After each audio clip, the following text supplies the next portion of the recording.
ഇപ്പോൾ സൈനിക മേഖലയിലേക്കും ആർട്ടിഫിഷ്യൽ ഇന്റലിജൻസിന്റെ കടന്നുവരവോടെ അടിസ്ഥാനപരമായ പല മാറ്റങ്ങൾക്കും ലോകം സാക്ഷിയാവുകയാണ്. AI സാങ്കേതിക വിദ്യകളുടെ കടന്നുവരവ് യുദ്ധത്തിന്റെ സ്വഭാവം തന്നെ മാറ്റിമറിച്ചു കഴിഞ്ഞു. AI സാങ്കേതിക വിദ്യ പ്രയോജനപ്പെടുത്തുന്നതിലെ ആഗോള ശക്തികളുടെ കിടമത്സരങ്ങൾക്കും ഇപ്പോൾ നമ്മുടെ ലോകം സാക്ഷിയാവുകയാണ്. ഇതിനിടെയാണ് ആർട്ടിഫിഷ്യൽ ഇന്റലിജൻസ് കൂടുതൽ വികസിപ്പിക്കുന്നതിന് ചൈനയുമായി സഹകരിക്കാൻ റഷ്യൻ പ്രസിഡന്റ് വ്ളാഡിമിർ പുടിൻ ഒരുങ്ങുന്നു എന്ന വാർത്തയും പുറത്തു വന്നിരിക്കുന്നത്. ഇതിനായി റഷ്യൻ പ്രസിഡന്റ് പുടിൻ ചില നിർദ്ദേശങ്ങൾ നൽകിയതായ വിവരങ്ങളാണ് ഇപ്പോൾ പുറത്തു വന്നത്. ഡിസംബറിൽ നടന്ന AI പ്രമേയ കോൺഫറൻസിന് ശേഷമാണ് ഇത് സംബന്ധിച്ച നിർദ്ദേശങ്ങൾ പുടിൻ നൽകിയത്.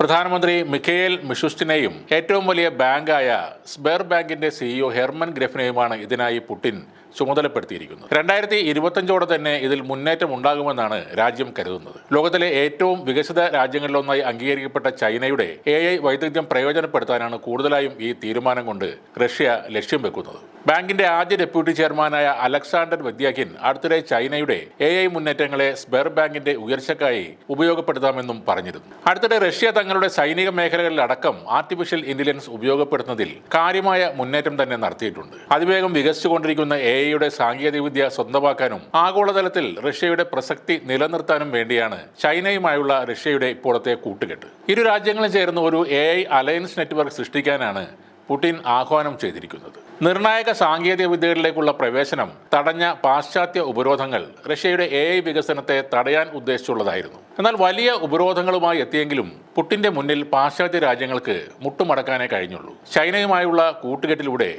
പുടിൻ അതിനെയും മറികടന്നിരിക്കുകയാണ്. ചൈനയുടെ നൂതന ഹാർഡ്വെയറുകൾ രാജ്യത്തേക്ക് എത്തുന്നതോടെ AI വികസനം എന്ന ആ ഒരു ഉപരോധവും റഷ്യ മറികടക്കുകയാണ്. മാത്രമല്ല ചൈന, ഇന്ത്യ, ബ്രസീൽ, ദക്ഷിണാഫ്രിക്ക എന്നിവയുൾപ്പെടെയുള്ള അംഗരാജ്യങ്ങളിൽ നിന്നുള്ള വിദഗ്ധരെയെല്ലാം ഒരുമിച്ച് കൊണ്ടുവരാനാണ് നിർദ്ദിഷ്ട AI അലയൻസ് നെറ്റ്വർക്ക് ലക്ഷ്യമിടുന്നത്. ഈ സംരംഭം റഷ്യയെ പാശ്ചാത്യ സാങ്കേതികവിദ്യ അതിവേഗം സ്വായത്തമാക്കാനും AI ഗവേഷണത്തിൽ പുരോഗതി കൈവരിക്കാനും സഹായിക്കും. സൈനിക പരിശീലനങ്ങളും കൃത്യമായ തയ്യാറെടുപ്പുകളും കൊണ്ടുതന്നെ റഷ്യയുടെ മുന്നൊരുക്കങ്ങളെയും പ്രത്യാക്രമണങ്ങളെയും നേരിടാൻ ശത്രുരാജ്യങ്ങൾ ഇപ്പോൾ തന്നെ വിയർക്കുകയാണ്. അതിനിടയിൽ AI സാങ്കേതിക വിദ്യ കൂടി റഷ്യ സൈനിക പടയൊരുക്കങ്ങളിൽ കൊണ്ടുവന്നാൽ ശത്രുക്കൾ ശരിക്കും വിയർപ്പൊഴുക്കും എന്നതിൽ ഒരു സംശയവുമില്ല. ഇപ്പോൾ തന്നെ സെമി ഓട്ടോണമസ് ഡ്രോണുകൾ റഷ്യ ഉപയോഗിച്ചത് ഉക്രൈന് വലിയ തരത്തിലുള്ള വെല്ലുവിളികളാണ് ഉയർത്തിയത്. ഡ്രോണുകളിൽ AI ഉപയോഗിക്കുന്ന രീതി റഷ്യ കൂടുതൽ മെച്ചപ്പെടുത്താൻ ഒരുങ്ങുമ്പോൾ അത് ഉക്രൈന് തന്നെയാകും ആദ്യത്തെ തലവേദന സൃഷ്ടിക്കുക. ആയുധം ഉപയോഗിച്ചുള്ള യുദ്ധത്തിൽ റഷ്യയുമായി മുട്ടിനിൽക്കാൻ തുടക്കം മുതലേ കഴിയാതിരുന്ന ഉക്രൈന് ഇനി റഷ്യ ചൈനയുമായി ചേർന്ന് സാങ്കേതിക വിദ്യയിൽ കൂടുതൽ ചുവടുറപ്പിച്ചാൽ അതൊരു പക്ഷേ പൂർണ്ണ തോതിലുള്ള പരാജയത്തിലേക്ക് തന്നെ വഴിവെച്ചേക്കാം.